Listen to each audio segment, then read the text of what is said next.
everybody will be looking out at the IIRF ranks of where it is, because as I said, it is transparent, it is objective. We needed that kind of a framework which audits schools based on what are their strengths, and so at the end of it all, when you are receiving an award, it is actually an acknowledgement and a recognition. Everybody puts in a lot of work, and every school has a uniqueness, just like how we are all unique, like our DNAs. A lot of children from grade 8, they look into the areas of their interest, and from grade 8 to 12, they can do multiple internships just to understand what is the area or domain that they would like to work in.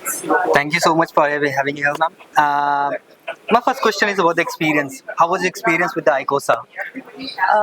As they have mentioned, it is a framework which is not based on subjectivity. There is a lot of objectivity. We needed that kind of a framework which audits schools based on what are their strengths. And at the end of it all, when you are receiving an award, it is actually an acknowledgement and a recognition of the work that you have put in. So in terms of reducing subjectivity, this is a wonderful platform, and I think in this manner, if we have schools coming across, it gives us as principals and as teachers, or even in terms of everybody, it gives us an idea about what is it that's happening across, where is it that we are standing. And as I said, it's a completely objective judgment of an assessment of what the school is like. Definitely.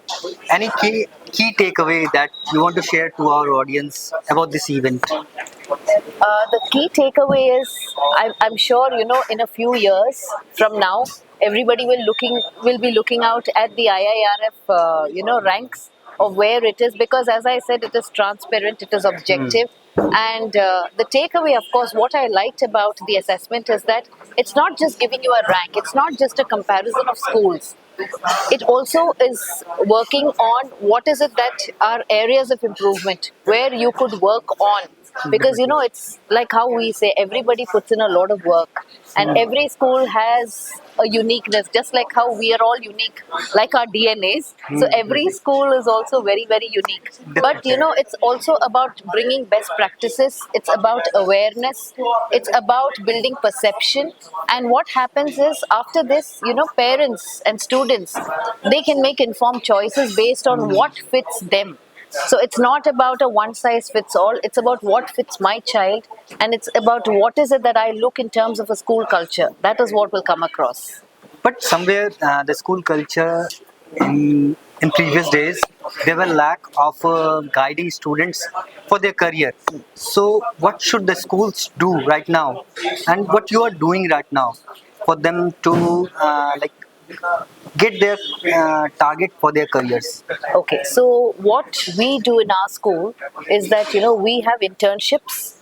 So a lot of children from grade 8, they look into the areas of their interest, and from grade 8 to 12, they can do multiple internships just to understand what is the area or domain that they would like to work in.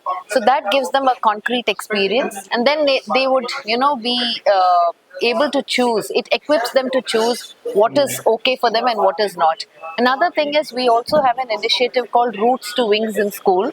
So what happens is, we get industry experts, we get people across to come here, to come and interact with our 11th and 12th graders on what are career options, what is it like to become a particular professional.